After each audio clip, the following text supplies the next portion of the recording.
Hi, it's Roger Hamilton here with a question for you, which is what would you buy with $200 million?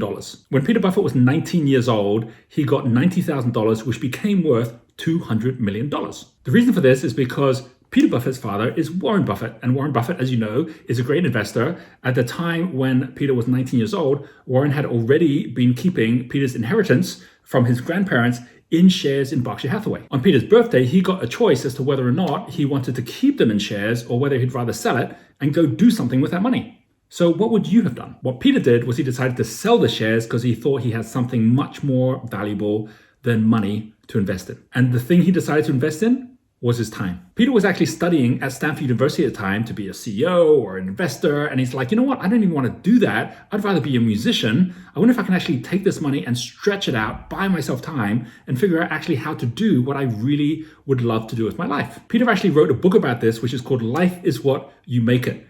And in the book, he actually says what happened at the moment that he decided to actually move out of Stanford. He said, with the help of my father, I worked out a budget that would allow me to conserve my capital for as long as possible. I moved to San Francisco, where I lived frugally, small apartment, funky car. My sole extravagance was expanding my recording equipment. So now he's playing his piano. He's putting ads in the paper to try and make a bit of money, where he's going to be helping to record other people's stuff as well. So this is all going on until he gets to the one thing which always happens the moment you truly follow your life path, which is he falls into luck. He writes, I waited until a very important bit of good luck tracked me down one day in 1981 as I stood at a San Francisco curbside washing my crummy old car. A neighbor with whom I'd had nothing more than a nodding acquaintance happened by and asked, what did I do for a living? So Peter tells the truth. He says, I'm just a struggling artist trying to make it as a musician. So the next thing is he's in contact with his son-in-law. He gets a job to put some jingles together with the animation for a new TV channel. And it turns out that TV channel becomes MTV. Of course, MTV grows, it becomes a phenomenon. And during this whole period, Peter's entire career is exploding. He ends up going out, winning an Emmy. He ends up producing over a dozen albums and he becomes a New York Times bestselling author. And with the money he makes, he goes and sets up his own philanthropy organization, his own foundation. And not once after that first $90,000 does his father give him any money for himself. Now, I know what you might be thinking. You might be thinking, well, that's fine for him because he got an inheritance from a rich dad. But here's a question for you. If you actually were given a gift and that gift was time, what would you do with that gift? Here's another thing that Peter says. Having that money was a privilege, a gift I had not earned. You know, we're in a crisis right now. And this is not anything that any of us have ever earned. But you could ask, is this actually a gift?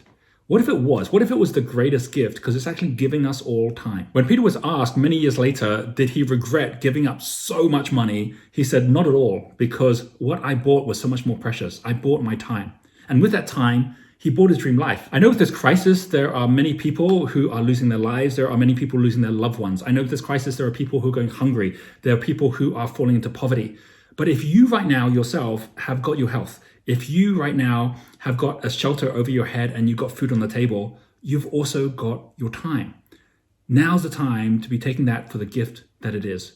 Here's another thing that Peter said. There are many people who are privileged either in terms of money, emotional support, or some sort of unique talent or opportunity, but they fail to understand the value of time and instead try to rush into their destiny. So ask yourself, before this crisis started, were you in your dream job? Were you living your dream life?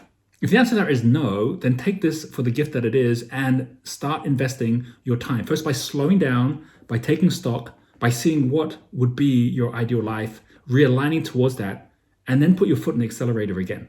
Joseph Campbell said, we must be willing to get rid of the life we've planned so as to have the life that's waiting for us.